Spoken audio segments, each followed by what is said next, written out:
もう一人の妻。季節が変わるのを彼は窓の外を眺めながら何度やり過ごしただろうか。妻。40年という人生の大部分を共に歩んだはずの女が、この世から忽然と姿を消して、もう数ヶ月が過ぎていた。家の空気は重く、よどんでいた。悲しみ。当然、そこにあるはずの感情。しかし、彼の心を占めているのは、純粋な悲嘆だけではなかった。それは、まるで悪夢から覚めきれずにいるような、現実感を伴わない混乱と、そして、じわじわと胸の内側から湧き上がってくる、形容しがたい不快感だった。すべては、些細なことから始まった。妻の死後、銀行や役所の手続きのために書類を整理していた時だ。見慣れない会社からの高額な請求書の束。最新型のコピー機、高級オフィス家具、意味不明なコンサルティング料。彼は眉を潜めた。君はいつから会社を経営していたんだ？言葉にならない問いが虚しく響く。妻は専業主婦だった。家計の管理は完璧で、無駄遣いを嫌う、堅実な女性。それが彼の知る妻の姿だったはずだ。だが、疑問はすぐに恐怖へと変わった。銀行からの冷たい文字で印刷された督促状。彼自身の名義で、彼の退職金の大半に匹敵するほどの金額が融資され、返済が完全に滞っているという通知。彼の署名と印鑑が押された契約書のコピーが同封されていた。しかし、その署名は彼のものと似ているようで、どこか違う。震える手で自分の印鑑を確認する。それは、妻が大切な書類に使うから、と言って預かっていたものだった。なんだ、これは？俺はこんな金を借りた覚えはないぞ。この署名。俺じゃない。だが、この印鑑は、まさか、あいつが？いや、そんなはずはない。何かの間違いだ。きっとそうだ。彼は銀行に駆け込み、事情を説明した。しかし、銀行員の対応は事務的で冷淡だった。契約は有効です。ご返済いただけなければ、法的手続きを取らせていただきます。そして、担保として、この40年間住み続けた自宅が設定されていることを告げられた時の衝撃。足元から地面が崩れ落ちるような感覚。彼は家に帰り、狂ったように妻の遺品を朝理始めた。思い出の品を踏みつけ、箱をひっくり返し、引き出しを壊さんばかりに開け放つ。そして見つけたのだ。書斎の床板の下、巧妙に隠された小さな金庫の中に。そこには彼の知らない妻の顔が詰まっていた。偽造された彼の署名と印鑑が押されたおびただしい数の契約書。複数の偽名で作られた銀行口座の通帳の束、クレジットカード。海外のペーパーカンパニーとの不透明な取引記録。そして、何冊もの几帳面な文字で記された会計帳簿。そこには彼の給料、ボーナス、退職金、果ては親から相続した遺産に至るまで、彼の全財産と言っていい金が何年にも、いや、十数年、20年にもわたって、ある特定の男とその会社に、投資、融資、贈与、といった名目で、一方的に流れ続けていた記録が生々しく残っていた。堅実な妻？家計を完璧に管理する妻？笑わせるな。こいつは俺の人生そのものを静かに何十年もかけて食いつぶしていたんだ。この帳簿の几帳面さ。この偽造書類の用意周到さ。これが俺が愛した女の本当の姿だったというのか？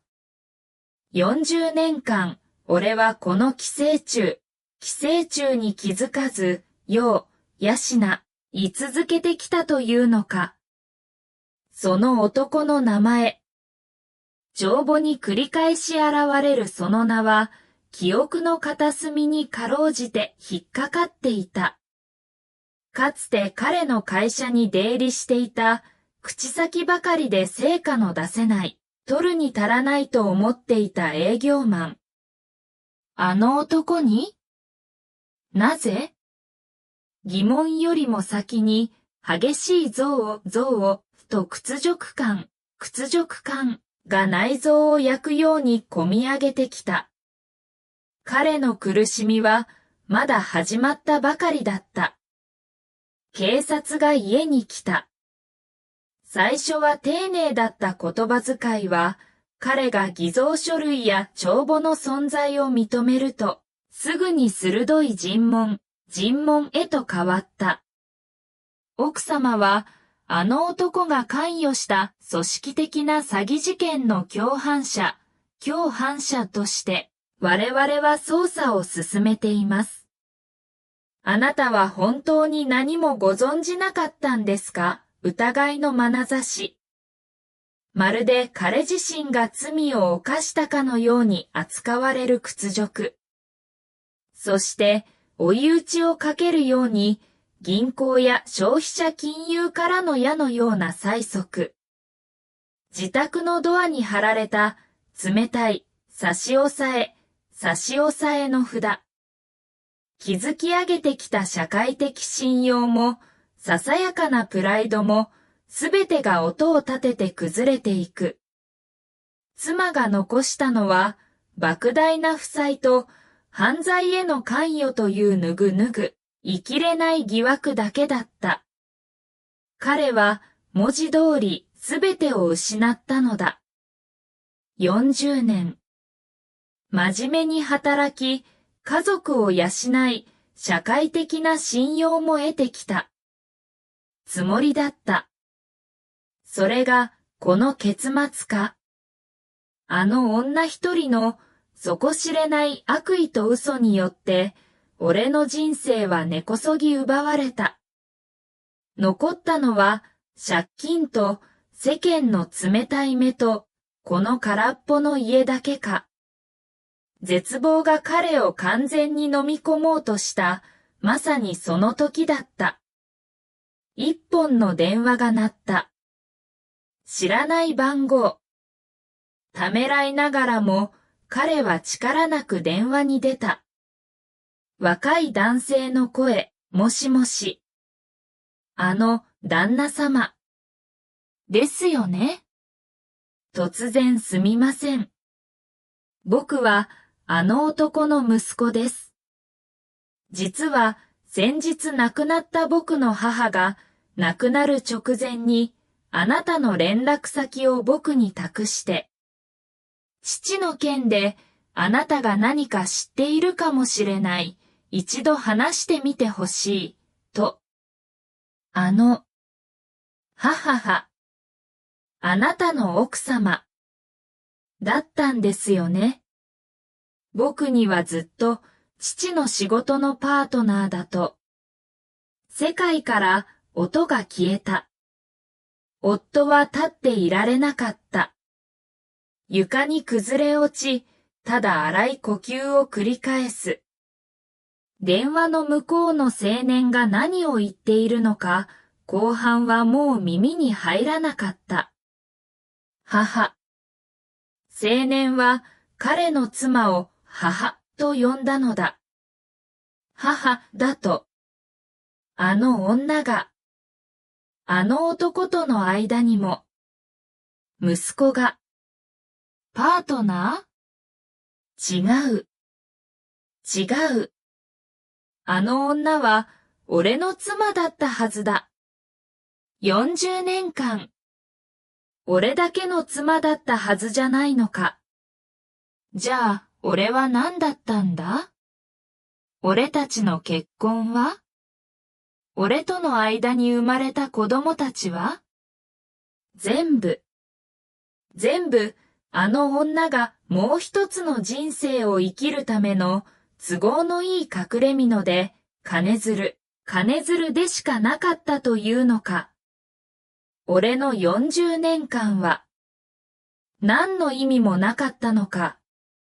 もはや怒りも憎しみも悲しみさえも感じなかった。それらの感情が湧き立つ土壌そのものが根こそぎ奪い去られたかのように。彼の内面を満たしたのは宇宙的な規模の絶対的な虚無だった。愛したはずの妻の顔は能面のように感情を失い、冷たく彼を見下ろしているように思えた。彼女は詐欺師だった。犯罪者だった。そして二つの人生を生き、二つの家族を欺き続けた、理解不能な怪物だった。復讐？その言葉すら空虚に響いた。相手はもういない。骨となり、灰となった存在に何をどう復讐するというのか。何もかもが手遅れで、何もかもが無意味だった。彼はがらんとした家の中に一人座り込んでいた。窓の外はいつの間にか雨も上がり、夕暮れの赤い光が差し込んでいる。だが、その光も彼の心の闇を照らすことはできない。残されたのは破産した現実と、これから始まるであろう法的責任の追求、そして決して癒えることのない40年という歳月が丸ごとえぐり取られたような巨大で冷たい空洞だけ。彼の人生は終わったのだ。妻が死んだあの日に。いや、もしかしたらあの女と出会った40年以上も前にすでに終わっていたのかもしれない。